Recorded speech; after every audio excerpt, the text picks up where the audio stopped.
Hello everyone, this is 𝒉𝒆𝒙𝒂𝒃. Recently I have sat for the IELTS examination on 13th of June and got my result. Overall I got a 7.5 in my IELTS examination.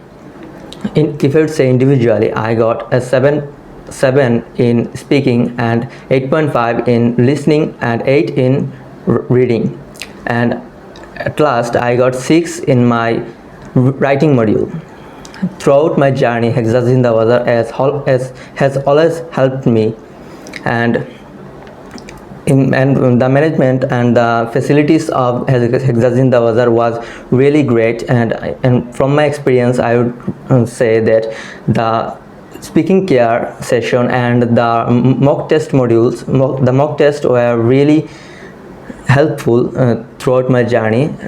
And if I would say that counseling session has always helped me whenever I got stuck in any of my modules, and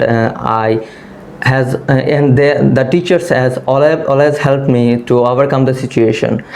So I would say the facilities and the management were really great of 𝐒XA'S, and I would recommend everyone to come and have started their journey by the help of 𝐒XA'S.